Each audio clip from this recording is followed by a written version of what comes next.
10절의 내용을 가지고 주님의 간곡한 경고라는 제목으로 하나님의 말씀을 같이 묵상합니다. 1941년도 12월 초에 FBI는 하와이 주재 일본 총영사가 동경에 제출한 내용을 입수하여서 미국 정부에 보고를 했습니다. 내용을 보니까 이런 내용이었어요. 진주만 근처에서 배회하는 일본 어선 대부분은 스파이선이다. 경계가 요망되어진다. 이야기를 했습니다. 문제는 미국 정부가 FBI의 보고를 받았지만 이것을 무시하게 됩니다. 또한 일본에 사역했던 월터 지드 목사님께서는 일본은 지금 전쟁 준비에 한창이고 광분에 있다까지도 얘기를 했지만 역시 이것을 외면하고 말았습니다. 여기 월터 지드 목사님께서는 1941년도 12월 7일 미네아폴리스에서 다시 한번 일본의 전쟁 도발을 경고하는 메시지를 전하게 됩니다. 그리고 바로 그날 예배를 끝나고 집으로 가는 가운데 이 저드 목사님께서는 방송을 통해 일본이 선전포고도 없이 진주만을 기습했다는 뉴스를 듣고 경악하게 됩니다. 당시 미국은 이미 다양한 경로를 통하여서 일본의 진주만 공격, 이 습격을 감지하고 있었습니다. 그러나 반복되는 경고를 무시하였고 이로 인하여서 그 재앙과 참혹함의 정도는 더 깊어질 수밖에 없었습니다. 여러분, 우리들의 인생을 가만히 되돌아보면은 알게 모르게 내 삶을 되돌아보면은 많은 하나님의 경고가 있었습니다. 일반적으로 경고는 한 번 주어지는 것이 아니라 여러 번에 걸쳐서 반복적으로 주어지는 특징이 있습니다. 반복의 그 경고가 반복되는 목적을 보면은 정말 마지막이기 때문에 끝으로 주는 메시지이기 때문에 경고를 할 수도 있고, 또 어떤 경우에는 정말 살리고 세워주려는 애타는 마음으로 경고가 이루어질 수도 있는 것입니다. 지금도 우리 하나님께서는 우리 각자의 인생을 하나님의 뜻대로 가장 선한 것으로 이끌어가기 위하여서 다양한 방법으로 또 간곡하게 경고와 메시지를 저희들에게 주십니다. 오늘 본문을 보시면 7절에서 이런 말이 나옵니다. 예수께서 다시 이르시되, 이야기하죠. 강조해야 될 단어가 이르시되라는 말입니다. 헬라어 원어인 흐레오라는 동사는 이런 뜻이 있다고 그래요. 그냥 말하는 것이 아니라 뭔가의 마음속에 있는 것을 갖다가 쏟아놓다라는 뜻을 가지고 있습니다. 뿐만 아니라 애타는 마음으로 이야기하는 것입니다. 그냥 얘기하는 것이 아니라 간곡하고 간절하고 애타하면서 얘기할 때 흐레오라는 말을 씁니다. 여러분, 이것은 예수님께서 한 번이 아니라 간곡함으로 당신이 선한 목자이고 이 내용을 반복하셨다는 것을 저희들에게 보여주고 있습니다. 그런데 당시 이스라엘과 많은 유대인들은 주님의 이 애타는 경고를 받았음에도 불구하고 외면했고 무시했습니다. 주님이 이처럼 그들에게 말씀을 주셨던 이유는 당시 유대인들이 반드시 바꿔야 될 것이 있었기 때문이었는데 이 모든 것들을 외면했던 거예요. 여러분, 하나님의 경고는 과거 이스라엘뿐만이 아니라 오늘 이 자리에 있는 우리에게도 똑같이 주어지는 공통점이 있습니다. 그러나 과거와 오늘의 또 다른 공통점이 있어요. 반복되어지는 하나님의 경고와 간곡한 메시지를 받아들이지 않고 외면하고 거부하는 그런 공통점이 있다는 것입니다. 여러분, 오늘 본문을 통해서 우리에게 하나님 반복하시는 경고가 무엇이고 또 그 내용을 어떻게 저희들이 대응할지 본문이 주는 메시지 같이 한번 나누어 보기를 원합니다. 첫 번째, 주님이 저희들에게 경고하시는 내용이 있습니다. 이 세상에는 절도와 강도가 많이 있다는 것입니다. 이 땅 가운데에는 절도도 많이 있고 강도도 많이 있고 도둑도 많이 있다는 거예요. 10절을 한번 보시기 원합니다. 도둑이 오는 것은 도둑질하고 죽이고 멸망시키려는 것뿐이요 말씀합니다. 여러분, 양에게 도둑이 다가오는 이유가 무엇일까요? 도둑질하는 것입니다. 그들의 삶을 죽이고 패망케 하고 멸망시키기 위하여서 다가오는 것입니다.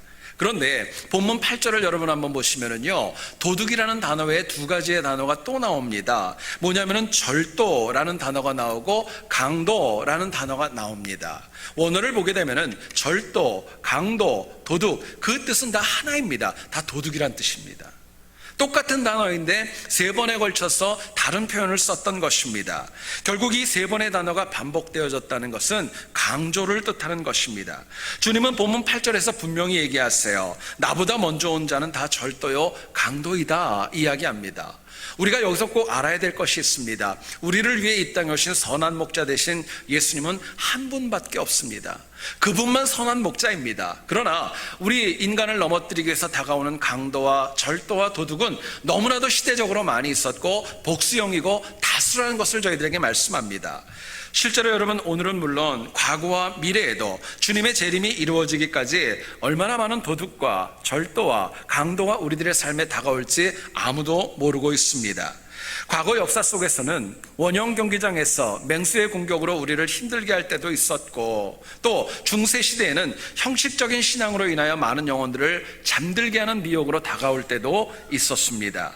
반면에 오늘날에는 성경과 하나님 메시지와는 전혀 관련이 없는 인권 또는 어떤 사상, 철학, 또 이단의 사상을 가지고 우리를 넘어뜨리기 위하여서 강도와 절도와 도둑이 다가오고 있는 것입니다. 그렇기 때문에 사도 베드로는 저희들에게 강조합니다. 악한 마귀가 우는 사자와 같이 지금도 삼킬 자를 찾고 있다고 경고하고 있는 것입니다.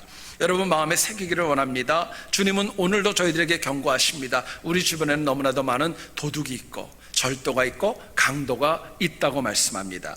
그런데 우리의 삶의 현장에서 가만히 보게 되면요, 성령님께서 그렇게 많은 경고를 주셔도 많은 영혼들이 받아들이기보다는 외면하고 무시하고 거부할 때가 더 많이 있음이 문제입니다. 여러분 생각해 보세요. 마귀의 미혹이 있습니다. 강도와 절도와 도둑으로 다가오지만 그것을 이길 수 있는 방법이 없는 것이 아닙니다. 있습니다. 문제는 우리가 하나님의 경고를 갖다가 경솔하게 받아들이는 것, 그게 문제입니다. 여러분 이제부터라도 주님의 경고, 말씀을 저희들이 받아들인다면요, 우리가 악한 마귀의 공격을 넉넉히 이길 줄로 믿습니다. 자, 그렇다면은요, 지금도 세상 곳곳에 영적인 절도와 강도와 도둑이 우리 주변에 많이 있는데 우리가 어떻게 살아가야 될까 묻게 됩니다.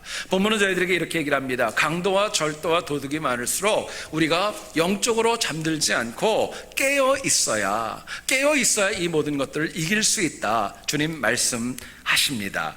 우리 10절 다시 한번 저희들이 봅니다. 10절입니다. 도둑이 오는 것은 도둑질하고 죽이고 멸망시키려는 것뿐이요 내가 온 것은 양으로 생명을 얻게 하고 더 풍성히 얻게 하려는 것이라 말씀합니다. 원어를 보면 본문 10절에 사용되어진 동사는 총 6가지가 있습니다. 이 6가지 가운데 딱 절반으로 3개는 과거형이고 3개는 현재형으로 되어져 있습니다. 여러분 화면을 보시면 아시겠지만 붉은 밑줄로 그어진 것은 현재형 동사이고 파란색으로 되어진 것은 과거형 동사로 되어져 있습니다.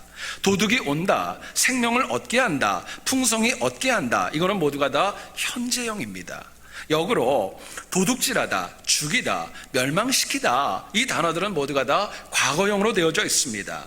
무슨 의미냐면요, 과거로부터 악한 마귀는 계속적으로 도둑질하고 멸망시키고 죽이는 그 악함이 지금까지도 이루어지고 있다는 거예요. 그런데 도둑이 다가와도 지금 내가 깨어서 경성하면, 현재형으로 내 믿음이 깨어 있다면 풍성하고 넉넉한 생명을 얻을 수 있다고 하나님 말씀하는 겁니다.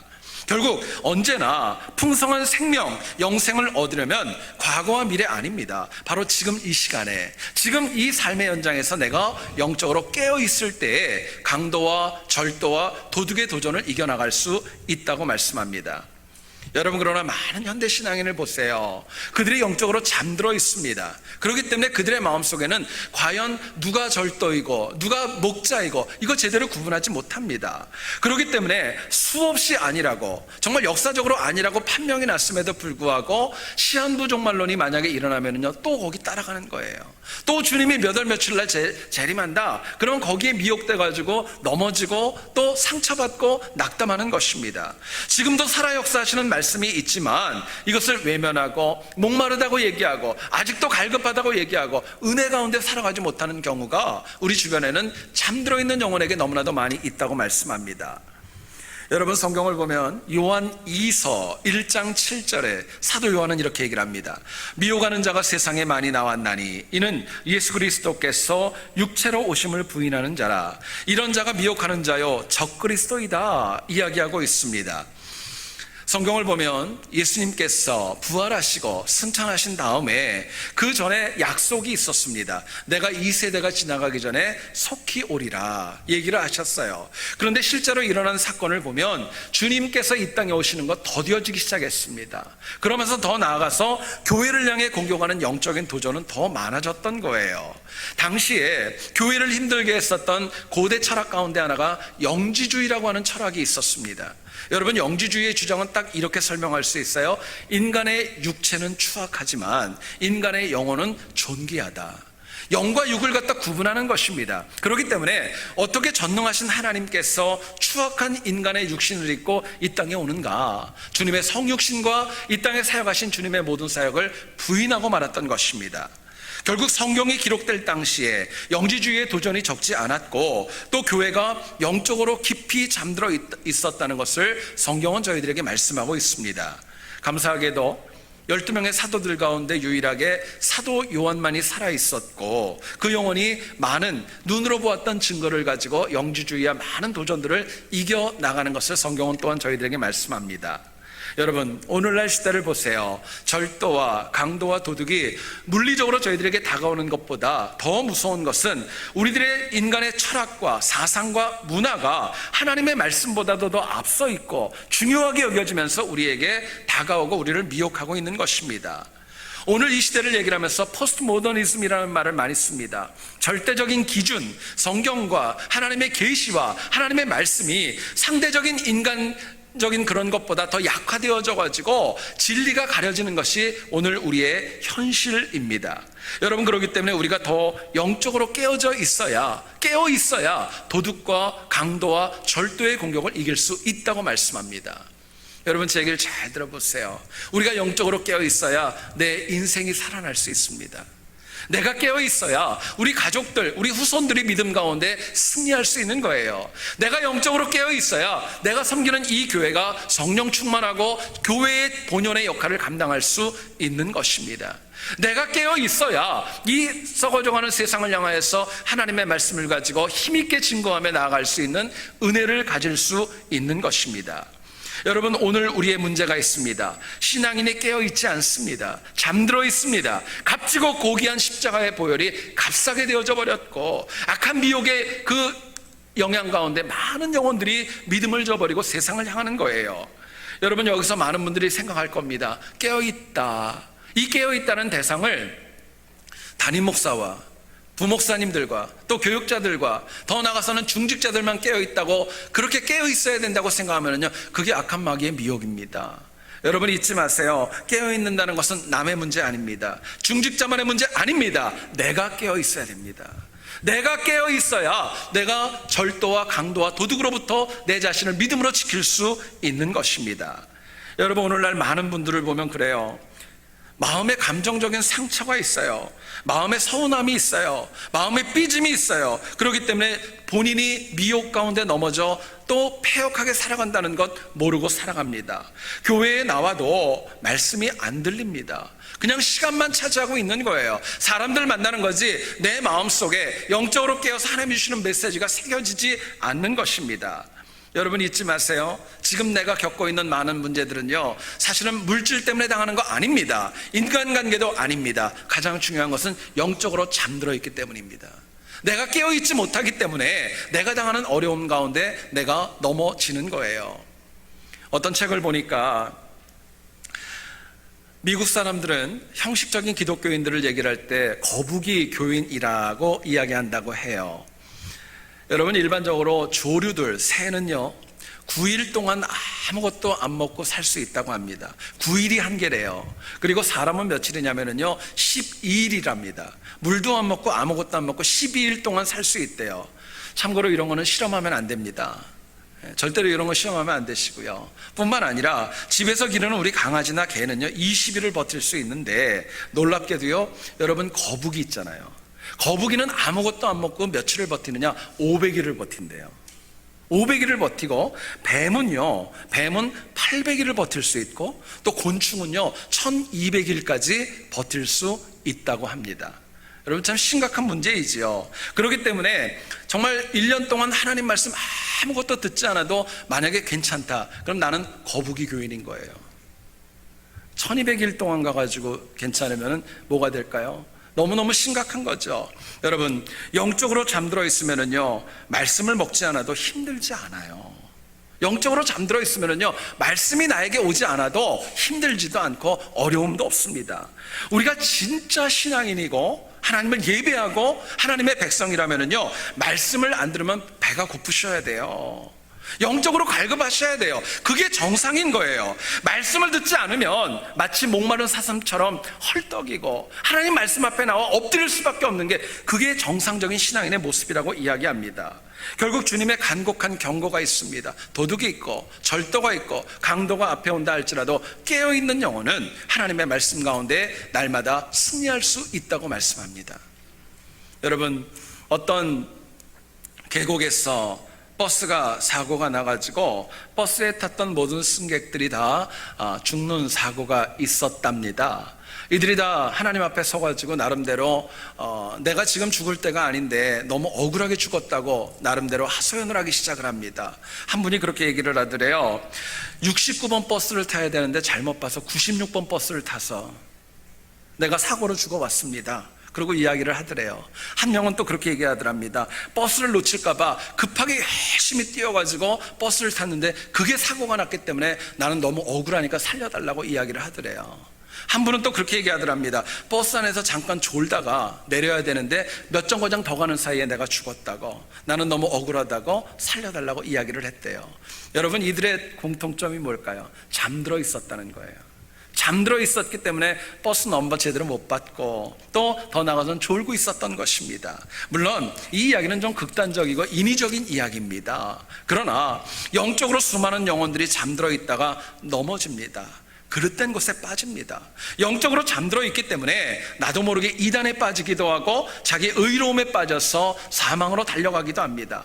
영적으로 잠들어 있기 때문에 분별력을 잃어버리는 거예요. 뭐가 옳은지 뭐가 그른지 전혀 판단 능력이 없기 때문에 그냥 그대로 악한 길로 가는 것입니다.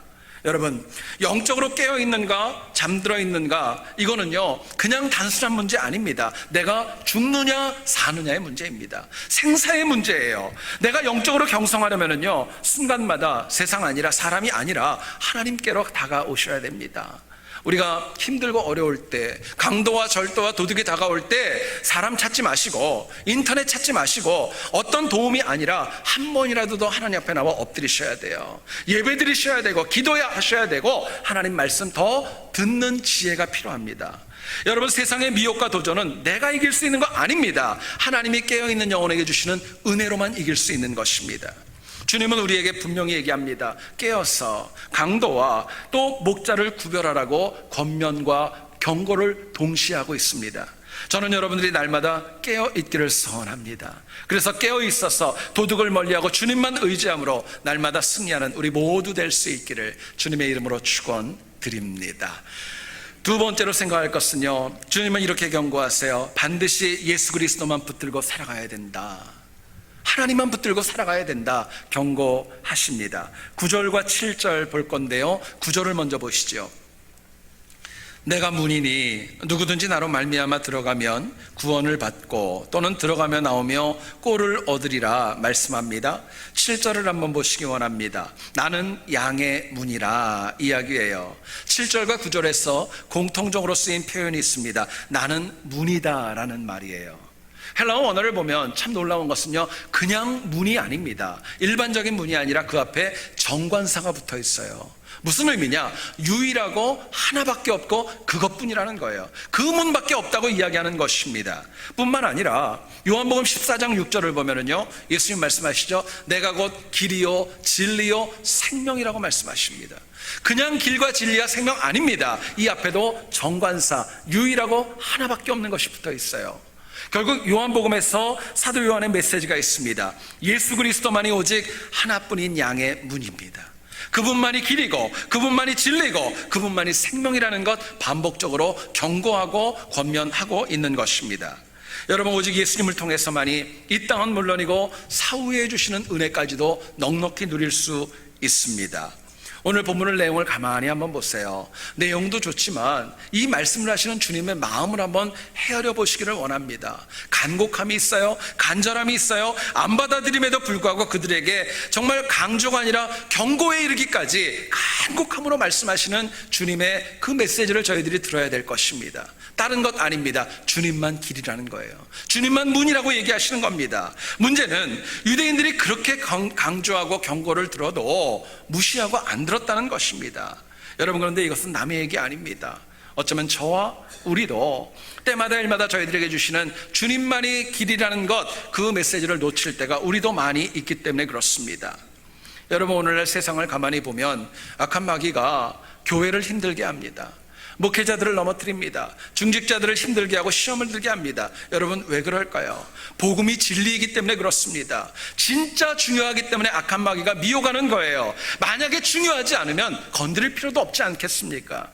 여러분, 그렇기 때문에 가장 존귀하고 꼭 필요한 복음이기 때문에 마귀는 그것 빼앗으려고 미혹하고 있고 강도와 절도와 도둑으로 우리에게 다가오고 있는 것입니다. 여러분, 역사를 보시면은요, 교회 안에서, 신학 안에서 종교다원주의가 나왔고 이단들이 나왔고 더 나아가서는 자유주의 신학도 쏟아져 나왔습니다. 그래도요, 참 놀라운 것은요, 하나님은 그러한 가운데에서도 영적으로 남은 자들, 영적으로 살아있는 영혼들, 힘있게 일하는 영혼들, 그 영혼들을 지키셨고 그들에게 은혜를 주셔가지고요, 예수 그리스도만을 붙잡게 그들을 사용하셨습니다. 여러분, 그렇기 때문에 이 자리에 있는 우리 모두는 다 언제 어디서 누구와 무엇을 해도 예수 그리스도만을 붙잡고 살아가는 그 믿음 생활이 있기를 간절히 소원합니다. 여러분, 그렇다면은요, 우리가 왜 패역한 세상에서 예수 그리스도만을 붙들고 살아야 될까요? 왜 주님만일까 묻게 됩니다. 본문은 저희들에게 이렇게 얘기를 합니다. 예수 그리스도만이 이 땅은 물론이고 사후에 이르기까지 온전한 은혜를 줄 수 있는 유일한 분이기 때문에 그렇습니다. 본문 가운데 9절을 한번 보시죠. 내가 문이니 누구든지 나로 말미암아 들어가면 구원을 받고 또는 들어가며 나오며 꼴을 얻으리라 말씀합니다. 두 가지 단어에 좀 주목하셔야 돼요. 하나는 구원이라는 단어입니다. 여러분, 구원은요, 이 땅에서도 누릴 수 있지만 온전한 구원은 죽은 후에 누리는 것입니다. 사후에 하나님이 주시는 가장 큰 은혜는 영생이고 구원입니다. 뿐만 아니라 또 한 가지 주목해야 될 단어가 있어요. 꼴이라는 단어입니다.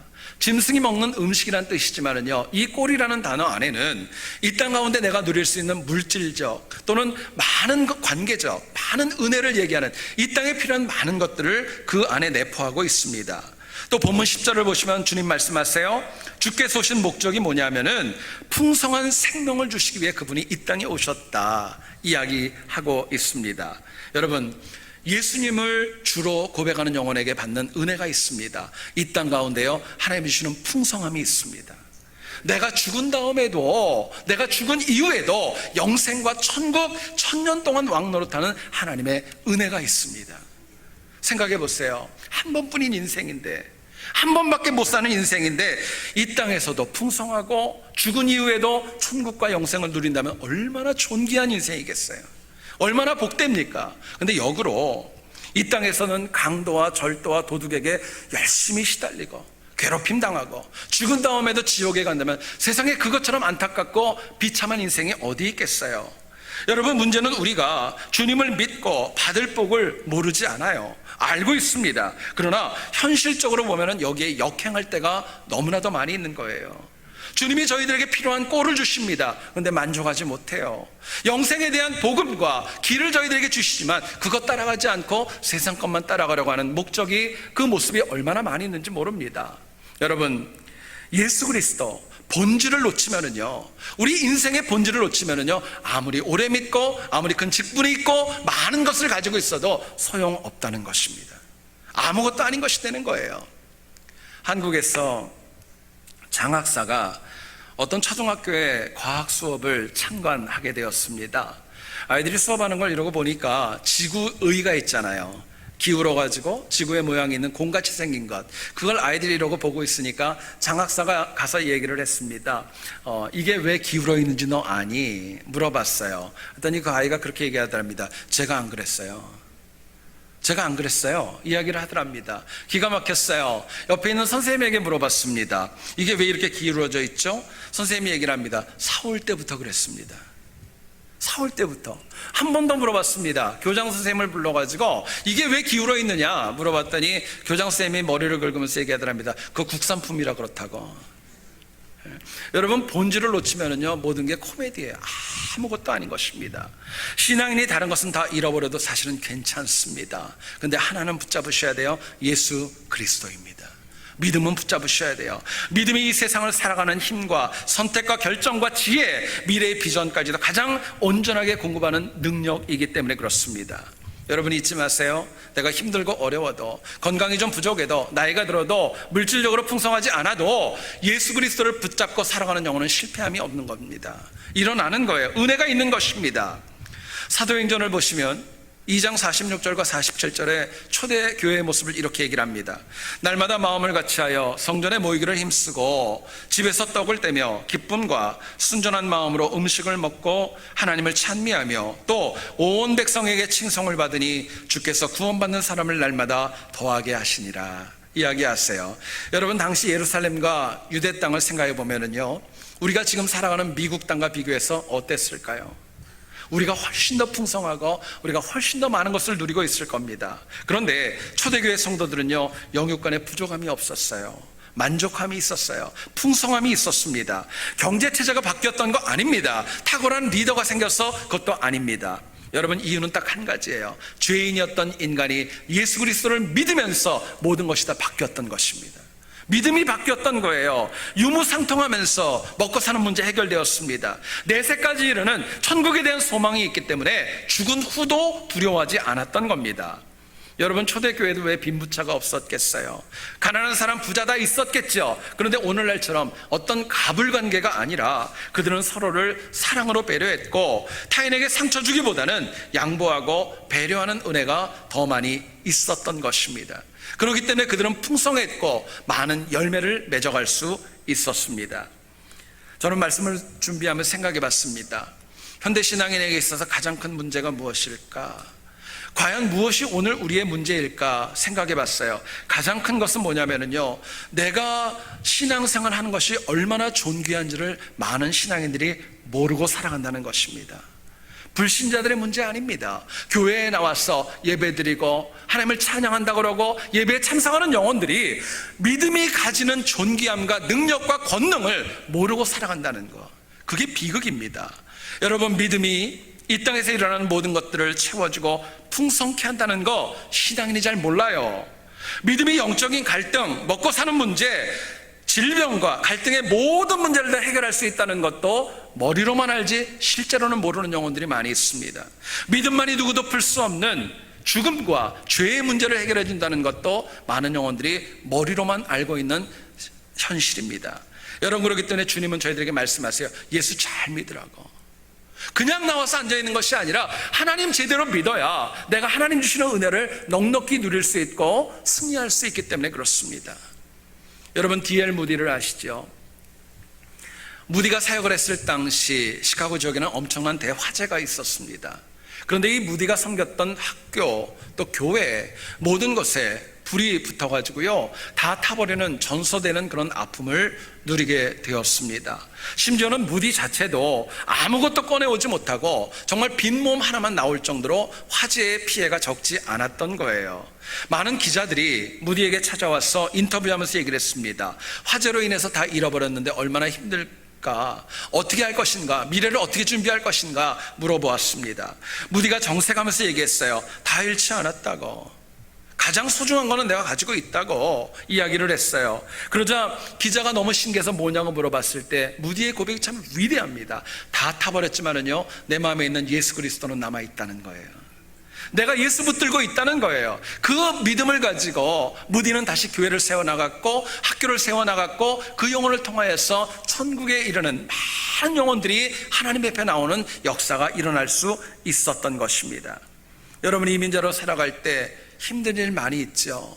어려운 일도 많이 있습니다. 상처도 많이 있고 좌절도 많이 있고 생각지 않았던 낙담과 얼마나 많은 어려움들이 있습니까? 그런데 잊지 마세요. 내가 하나님을 믿는 믿음이 더 큰 것입니다. 믿음이 어려움을 이길 수 있는 넉넉함이 있다는 거예요. 믿음이 내가 당하는 낙담과 좌절을 다 극복하고도 남을 수 있는 풍성함이 있다고 성경은 저희들에게 말씀합니다. 여러분, 그렇기 때문에 우리가 정말 필요한 도전이 있습니다. 예수 잘 믿어야 됩니다. 예수 잘 믿어야 돼요. 여러분, 내 마음속에 인간적으로 기대고 있던 거, 뭔가 바라보고 있던 거, 그거 빨리 내려놓으세요. 그리고 비고 빈 그 마음에 주님을 믿는 복음과 주님을 의지하는 믿음으로 다시 채워보세요. 그러면 내 인생의 미래가 바뀌는 것입니다. 시각이 바뀌는 것입니다. 은혜가 바뀔 수 있습니다. 여러분, 이처럼 하나님만 붙들고 범사에 잘되고 형통함으로 날마다 승리하는 그 은혜가 우리 모두에게 있기를 다시 한번 주님의 이름으로 축원합니다.